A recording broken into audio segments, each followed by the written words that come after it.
There comes a point in life when peace becomes more valuable than excitement. And that moment changes the way you approach relationships forever.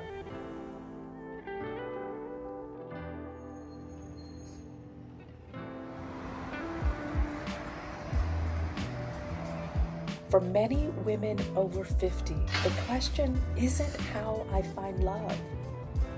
It's how to date without losing the peace I work so hard to build.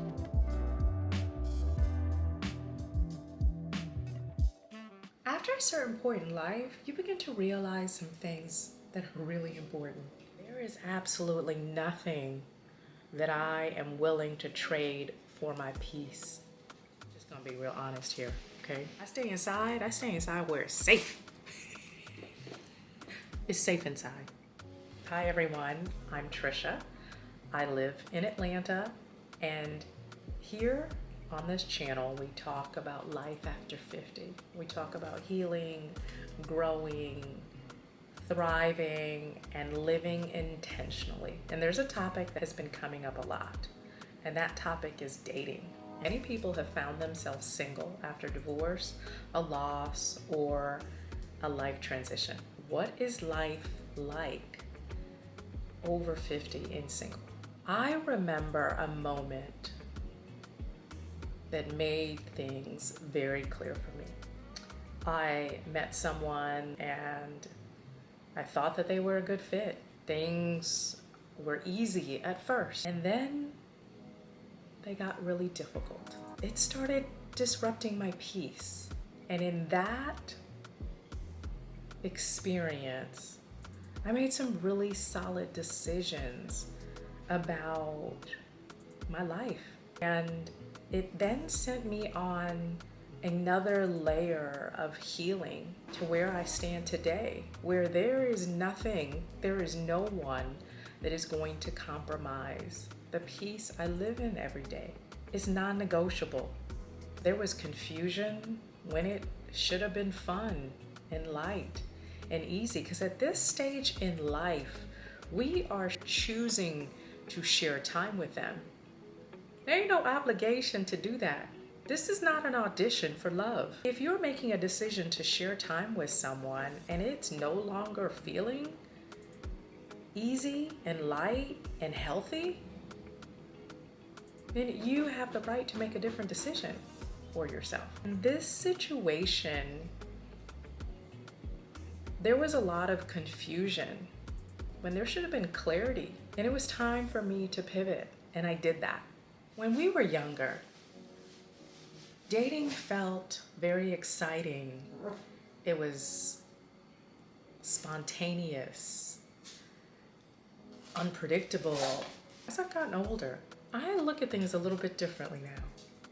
And I can't count on one hand what I'm willing to exchange for the peace I live in mentally, emotionally, and spiritually every single day. The thought of dating after 50 gives me a little bit of anxiety. Allowing someone to have access to your life, to get to know them, comes with some hesitation.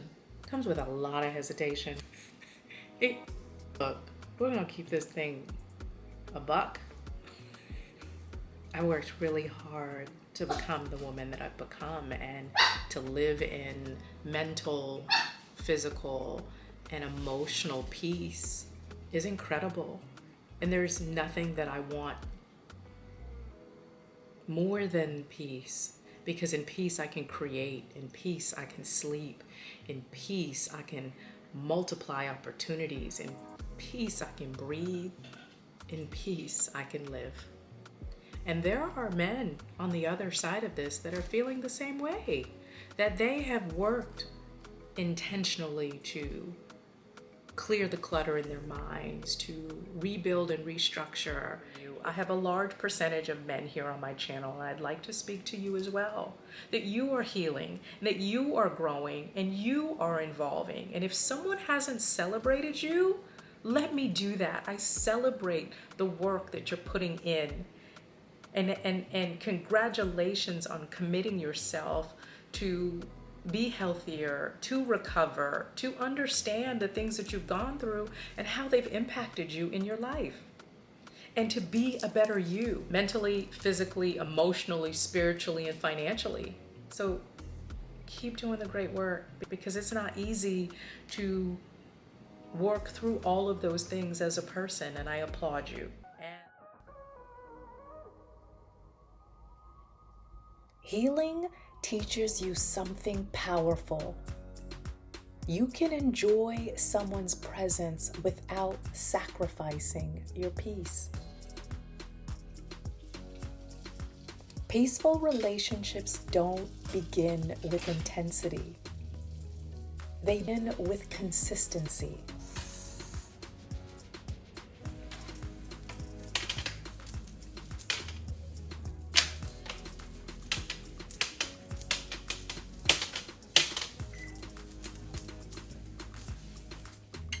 Dating peacefully means you never abandon yourself to keep someone else.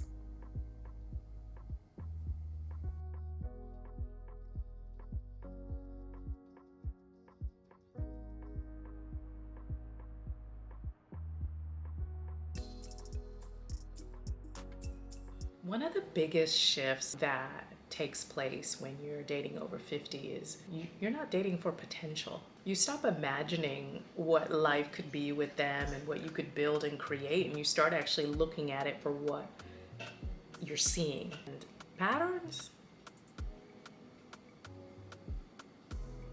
reveal a lot.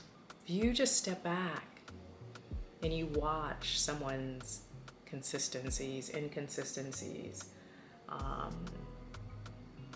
their persistence, their just so many things. There's so many things that you can look at, and you need to look at those patterns and make some decisions on, whether you're going to allow this person to have access to you.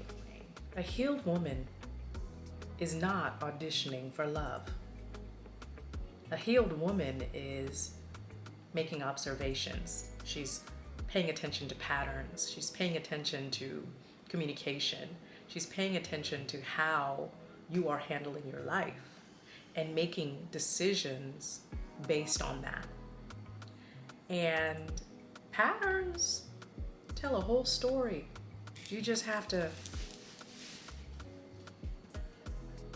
be paying attention, and you have to be listening. Peaceful dating is slower. Allow things to unfold and make decisions based on that.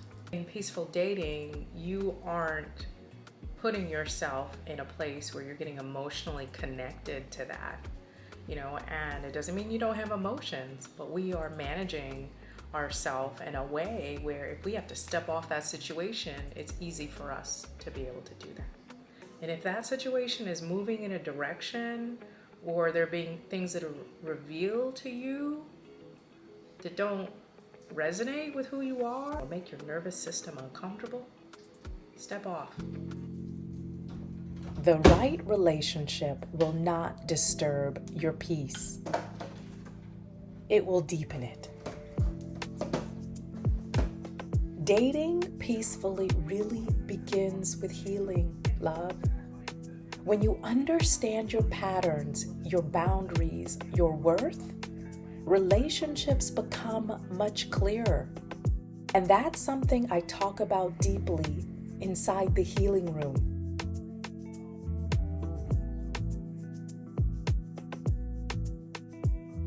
If you're learning to date without disrupting your peace, I want you to lock in on this. Stay with me here for a second. You are not becoming difficult. You're operating with clarity, with boundaries, and you're clear on how you're gonna move. It's so important not to let people Jedi mind trick you and make you feel like there's something wrong with what you're doing because you don't want to participate in the foolery. When I was younger, it seemed like chemistry was everything.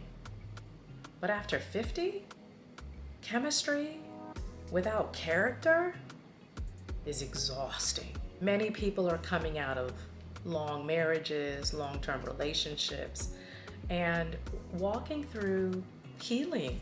And those things take time, and learning who you are, who you want to become, who you've evolved into takes time. And when you've done the work to work on yourself, mentally, emotionally, physically, and spiritually, we aren't putting ourselves in situations where that place that we now live in can be impacted. So just like the quality women are staying at home and staying with their pack and connecting with their friends and then going home, so are the quality men. And so it's difficult for us to meet each other because everybody's staying inside where it's safe. That's what's happening. We're in a phase where some of us are rebuilding life. We're pivoting, and we are trying new things. We've made sacrifices for others, and we're now stepping into spaces we weren't comfortable to step in before and try new things. So protecting our peace is important on that journey. At this stage in life, attraction is nice, but peace is non-negotiable. The right love will never require you to abandon the life you fought so hard to create.